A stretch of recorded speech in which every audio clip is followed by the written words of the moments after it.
एक बार एक गांव में रोहित नाम का लड़का रहता था। उसे टीवी देखने का बहुत शौक था। वो आए दिन टीवी पर हीरो हीरोइनों की नई नई जगह घूमने के प्रोग्राम देखता रहता था। एक दिन वो अपने भाई सुरेश के साथ बैठा होता है। अरे यार सुरेश, मैं तो अपनी लाइफ से बोर हो गया हूँ। रोज वही झंडू की तरह उठो, फिर वही रोज रोज के काम। ये टीवी वालों के मजे हैं, रोज नई नई जगह घूमते रहते हैं। कल ही मैंने रेगिस्तान में कैंपिंग करने वाला प्रोग्राम देखा था। क्या मस्त प्रोग्राम था। मेरा तो मन किया कि टीवी के अंदर से वहां पहुंच जाऊं और मजे करूं। कह तो सही रहे हो भैया, लेकिन अपने हिटलर बापू को देखा है? पॉकेट मनी भी गिन गिन कर देते हैं। घूमने के लिए पैसा क्या खाक देंगे? घूमने के तो सपने छोड़ ही दो और काम पर चलो चुपचाप, नहीं तो रात में घर के बाहर ही घूमना पड़ेगा। भाई, कह तो सही रहे हो तुम, लेकिन मैंने भी इरादा कर लिया है कि रेगिस्तान में कैंपिंग करनी है तो करनी है, चाहे पिताजी से डांट खा कर ही जाना पड़े। मैंने तो पैसे भी जोड़ रखे हैं हम दोनों के लिए। एक दिन निकल पड़ेंगे चुपके से। फिर वो दोनों योजना के अनुसार अपने दो दोस्तों लखन और रहमान के साथ रेगिस्तान में कैंपिंग के लिए निकल पड़ते हैं। वो चारों रहमान की कार में जा रहे होते हैं और रहमान कार चला रहा होता है। मैं निकला ओ गड्डी लेके, टाणाना टा टा टा टाणाना। मैं निकला ओ गड्डी लेके, रास्ते पे सड़क पे एक मोड़ आया, पतल उत छोड़ आया। तभी रोहित भी खुशी से गाना गाने लग जाता है।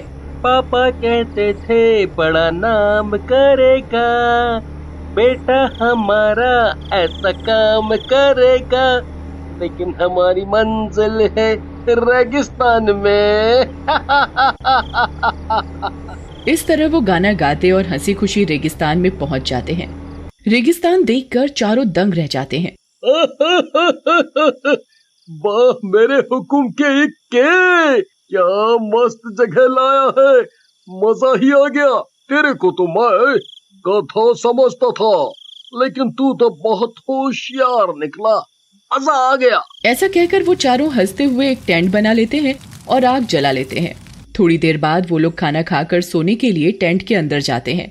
तभी उन्हें किसी के चलने की आवाज सुनाई देती है और कोई आवाज दे रहा होता है, चले जाओ यहाँ से, तुम लोग मेरी शांति भंग कर रहे हो, चले जाओ, मुझे शोर शराबा पसंद नहीं है, चले जाओ। अरे भाई लोगों, तुमने किसी के चलने और बोलने की आवाजें सुनी? सही है, हम ही मिले सुबह से। चल चुपचाप सो जा, आवाजें सुनी। कोई नहीं है भाई, कान बज रहे हैं तेरे। इसके बाद वो चारों हंसते हुए फिर से लेट जाते हैं, लेकिन लखन को नींद नहीं आती। वो टेंट से बाहर निकलता है और एक टॉर्च लेकर बाहर आता है। उसके सामने एक औरत पीठ करके बैठी होती है। उसके बड़े लंबे और काले बाल होते हैं जो कि जमीन में फैले होते हैं। लखन उसे आवाज मारता है, कौन कौन हो तुम और यहाँ हमारे टेंट के पास क्या कर रही हो? लेकिन वो औरत अपना मुंह घुमाती है और हंसने लग जाती है। उसका मुंह बहुत ही डरावना होता है। लखन बहुत डर जाता है और अपने दोस्तों को आवाज लगाता है, लेकिन उसके मुंह से कोई आवाज नहीं निकलती। चुड़ैल लखन की गर्दन पकड़कर उखाड़ देती है और उसका सिर अपने हाथ में पकड़ लेती है और खाने लग जाती है। स्वागत है हमारे रेगिस्तान में। मजा आ गया किसी शहरी का मांस खा करके। अभी 3 और बचे हैं। उधर रात में लखन को अपने पास ना पाकर रोहित उठ जाता है और बाकी के दोनों सुरेश और रहमान को भी उठाता है। अरे उठो दोनों, कुंभकर्ण की तरह सो रहे हो। लखन गायब है टेंट से। अरे गया होगा कहीं कहीं, सो जा यार। क्या बात कर रहा है रहमान भाई, वो अकेले में जाकर सुसु नहीं कर सकता है, और तू कह रहा है यहीं कहीं होगा। चल बाहर चलकर देखते हैं। सुरेश की बात सुनकर तीनों टेंट से बाहर निकलते हैं और लखन को ढूंढने लगते हैं, लेकिन उन्हें लखन कहीं नहीं मिलता। तभी रोहित बोलता है, यार ऐसे तो लखन नहीं मिलेगा, पता नहीं कहाँ चला गया है। क्यों ना हम तीनों अलग अलग हो जाएं और फिर लखन को ढूंढे।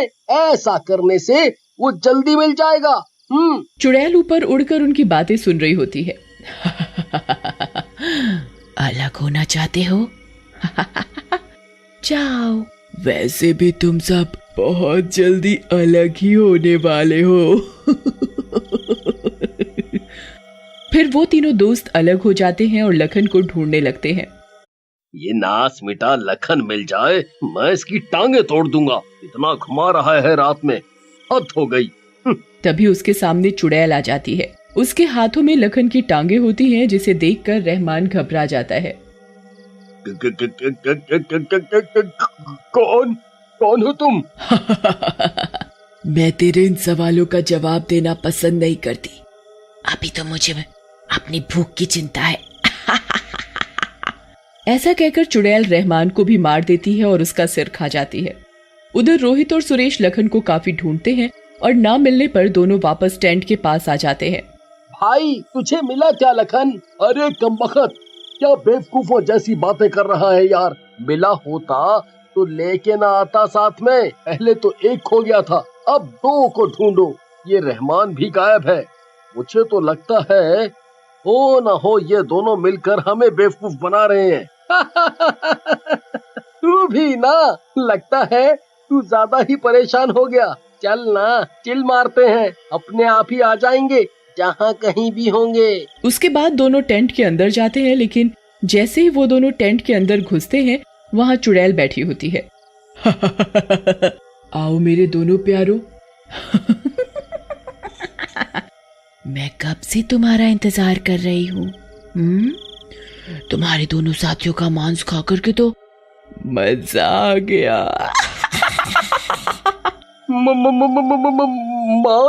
मांस खा करके मतलब क्या है?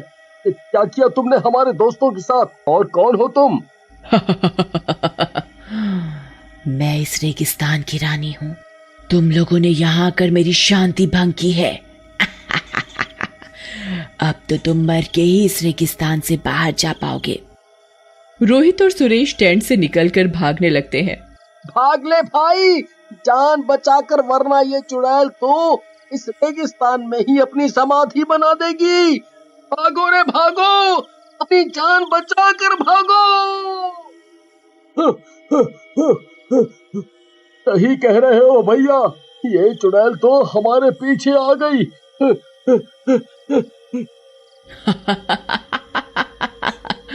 भागो भागो भागो, कहाँ तक भागोगे?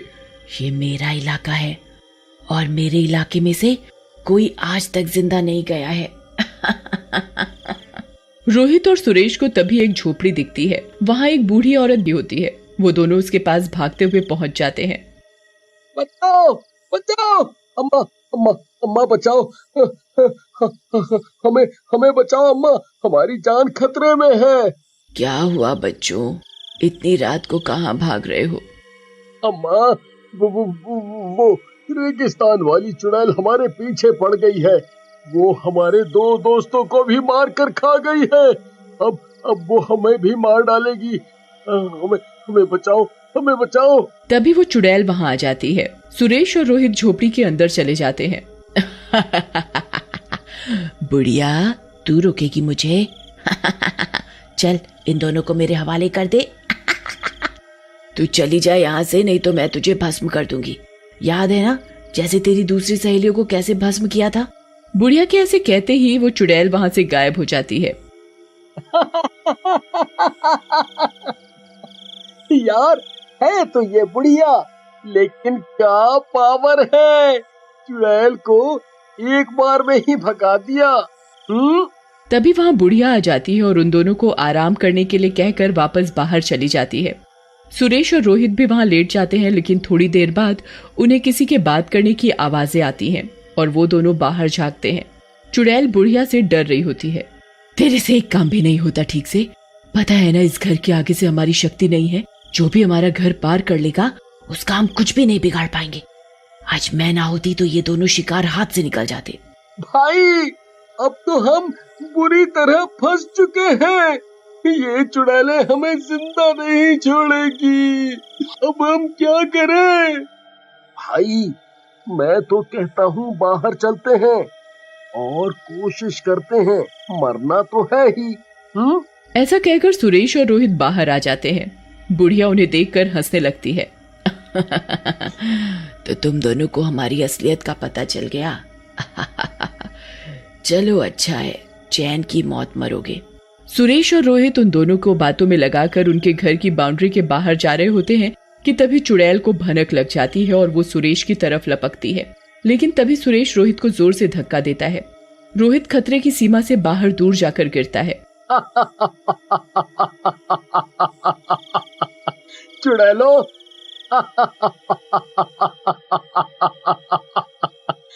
मेरे भाई को तो मैंने बचा ही लिया, अब तुम लोग उसका कुछ नहीं कर सकते। ये तूने क्या किया? मेरा शिकार निकाल दिया। तू भाग जा भाई, माँ और हमारे हिटलर बापू का ध्यान रखिए और आगे से कभी माँ बाप को बताए बिना या पूछे बिना कहीं मत जाना भाई, तू भाग जा।